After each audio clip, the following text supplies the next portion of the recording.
Out of the deeps of Ea she came to the aid of Manwë, for Melkor she knew from before the making of the music, and rejected him, and he hated her, and feared her more than all others whom Eru made. As told in the Silmarillion, Melkor feared the Vala Varda more than all others whom Eru made, more than even Manwë, king of the Valar. Are we told anything about this fear? What would make Melkor fear Varda to this extent? This video will look at the relationship between Melkor and Varda, tying their relationship into Melkor's lust for light, and what Varda, Queen of the Stars, represents in the Legendarium. This video was made to accompany an earlier video of Melkor's desire for the Silmarils. In that video, I discussed Melkor's relationship with light, but chose to remove a substantial section discussing Melkor's relationship with Varda. I highly recommend watching that video if Melkor's early history is of interest to you. A look into the mind of the Dark Lord. Varda, known as Elbereth Gulthoniel in Sindarin, is the Lady of the Stars who knows all the regions of Ea. She dwells as Queen of the Valar with Manwë, the King of the Valar, seen as the brother of Melkor in the mind of Eru Ilúvatar. When we are told about Melkor's fear of Varda, we cannot overlook the power dynamic, the relationship between the King and Queen of the Valar. Melkor strives with his brother, and the relationship is important in terms of the fate of Arda itself and the unfolding of its history. But Melkor's brother is strengthened by the presence of his queen, and she is strengthened in turn. Too great is her beauty to be declared in the words of men or of elves, for the light of Ilúvatar lives still in her face. In light is her power and her joy. Out of the deeps of Ea she came to the aid of Manwë, for Melkor she knew from before the making of the music, and rejected him, and he hated her, and feared her more than all others whom Eru made. Manwë and Varda are seldom parted, and they remain in Valinor. Their halls are above the everlasting snow, upon Oyalossa, the uttermost tower of Taniquetil, tallest of all the mountains upon earth. When Manwë there ascends his throne and looks forth, if Varda is beside him, he sees further than all other eyes, through mist and through darkness and over the leagues of the sea. And if Manwë is with her, Varda hears more clearly than all other ears the sound of voices that cry from east to west, from the hills and the valleys, and from the dark places that Melkor has made upon earth.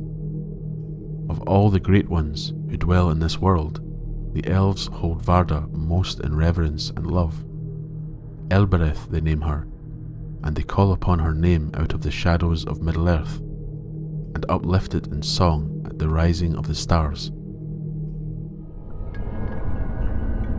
It may sound strange to imagine that Melkor's greatest rival was Varda. However, as the only Vala to know fear, it seems right that Melkor would place one he feared above all others as the greatest threat to his reign, above those he merely hated. Melkor, becoming Morgoth, would be given names such as Dark King, Dark Lord, Lord of the Dark, and Black Hand. He was the Lord of the Darkness, as Sauron would preach to the Númenóreans in the Second Age. By comparison, Varda seems to exist as the antithesis of Morgoth. She is the Star Queen, Star Kindler, Lady of the Stars, and the Lady of Light. There is an immediate conflict between the rebellious Morgoth, constantly striving against the glory of Eru, and the Vala, who is said to have the light of Eru in her face. For Melkor greatly desired light, growing to covet it and bring it all unto himself, in jealousy, greed, and arrogance. This explains part of his obsession in claiming the Silmarils at any cost. This is covered in greater detail in the video I referenced earlier. With Melkor pursuing Varda and having her reject him and find happiness with Manwë, could this lust for light explain why he was drawn to her, and why he grew to fear her after his rejection? To me, it seems that Melkor, desiring light, would pursue the personification of light in the form of Varda. Perhaps we would not call this love, but pure lust, greed, and unhealthy obsession. The same feelings he felt towards the Silmarils when they were revealed to him, and the same feelings that led to his assault of Arryn in earlier versions of the tale of the Sun and Moon, when she was known as Arryn. The radiance of Varda would have influenced Melkor, perhaps having him lose control in his yearning for her. Melkor losing control in this way would surely be something he would fear. I imagine him seeking this union to gain Varda's approval, a willingness to follow his lead. He would then have control over something he was not blessed with controlling, despite the many gifts he held, much like when he briefly tempted Ossa in an effort to control the waters of Arda. With Varda, he would have the light of Eru by his side, and the power of creation corrupted to his service in the form of light and the stars themselves. In Melkor's quest to claim the power of creation through the flame imperishable, he had successfully recruited and corrupted spirits of fire. These spirits became commonly known as Balrogs, burning with a dark and terrible flame, following Melkor down into darkness and treachery. Melkor was rejected once again by that potent spirit of fire in the Silmarillion, the Maya known as Arryn.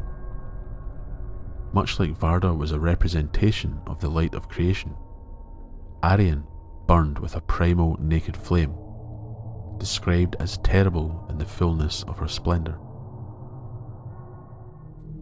Too bright were the eyes of Arryn for even the Eldar to look on, and leaving Valinor, she forsook the form and raiment which, like the Valar, she had worn there, and she was as a naked flame, terrible in the fullness of her splendour. Melkor seemed to be actively seeking out those who shone with bright light, spirits of fire and other beings who shared this gift from Eru.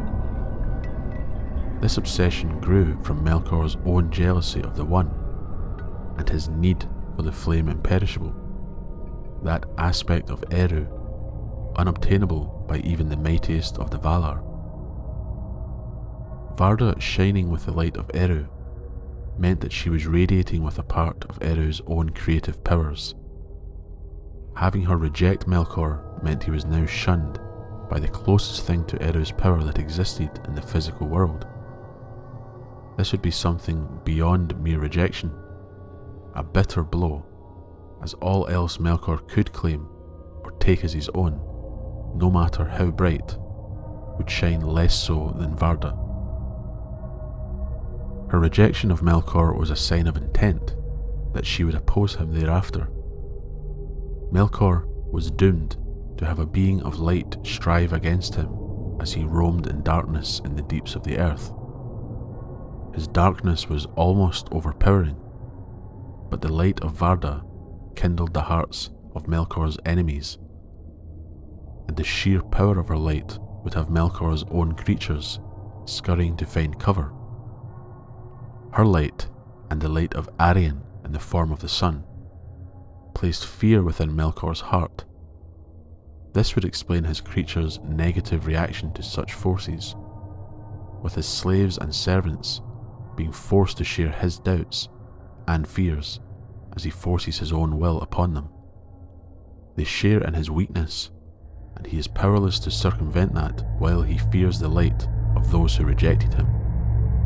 He is left craving light but fearing it. He loves it and hates it, always causing his malice to grow and grow, festering within him, straying further and further from the light, compensating for his darkness by wearing stolen Silmarils on an iron crown.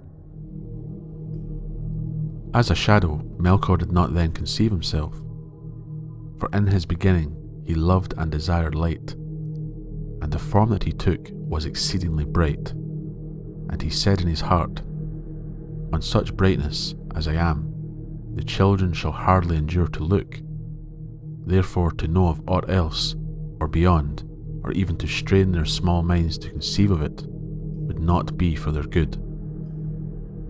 But the lesser brightness that stands before the greater becomes a darkness, and Melkor was jealous therefore of all other brightnesses, and wished to take all light unto himself. I have mentioned it elsewhere more than once, but it always fascinates me when I look at this contrast. Melkor's love and desire of light, but to abuse it and use it for nefarious intent, while Varda is hailed as a giver of light, a lady of the stars, sharing the power for the benefit of all. Melkor chose to shine so bright as to daunt those who had looked upon him. Light becomes impure, dangerous, and corrupted. This is the opposite of the intent of the light given by Eru, with Varda's motivation and acts furthering his purpose, existing in harmony with him. It means Melkor grows to fear Varda above all others, because he cannot corrupt her, share in her power, outmatch her, or defeat her. She represents what he craves in authority and power. While Varda is revered, with the children of Iluvatar seeking her blessing while singing her name, he is feared, only capable of corruption, deceit, and blackened worship.